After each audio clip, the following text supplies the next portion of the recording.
Okay, we have here our very own Attorney Aldin Lim, distributor of Santa Cruz Bicycle Philippines here in the Philippines. Champion Executive Category.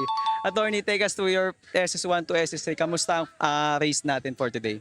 Okay naman, ang race maganda. Ang goal lang is yung SS1 is smooth run, clean run. Tapos lahat ng mga opportunities para i-pedal or i-maximize yung mga lines, yun, ginawa natin. Maganda rin na nasa lead rider ka kasi walang nasa likod. So, at my own pace talaga. Tapos, yun, enjoy lang. Importante is to have fun, di ba? Yun yung pinaka-importante, kaya natin ginagawa to. Yun. Last question na lang, Attorney, no? How does Teban Trail compare to other trails? What makes it unique dito sa Teban Trail? Regarding sa Philippine Trails, maganda siya kasi ang daming features, number one. Number two, ang Teban is all-weather trail. So kahit basa o tuyo siya, always may traction. Compared sa other trails, mahaba siya.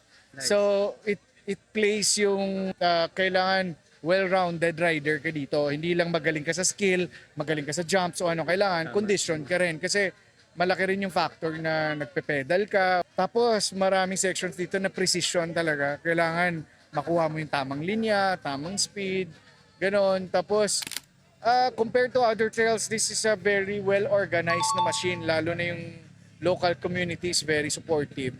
Overall, it's a good experience. It's really good. One of the lives up to its name, yung Teban. By the way, ito yung Bronson na ginamit ni Attorney sa New Zealand Rally, right? New Zealand Mountain Bike Rally. Nice, nice. So guys, if you're interested, Bronson, available yan dito sa Santa Cruz Bicycle Philippines. And Attorney, saan ba ang leg 3 natin for the Santa Cruz series? Yung leg 3 natin sa Monasterio de Tarlac on May 24. So same format, same categories pa rin, then 3 stages rin. Tapos from what I've heard sa local race organizer natin, may mga new lines sila na i-open for the race. So still ongoing rin. Ang kagandahan doon, ang local organizer rin doon is laging gumagawa ng trail, very active. Yun, well, i-invite ko kayo for the leg 3 ng Santa Cruz series. Okay guys, there you have it. Leg 3 tayo, May 24, Monasterio de Tarlac. You can practice as early as now, guys. Alright, that's it. Thank you, Attorney. Congratulations. Thank you.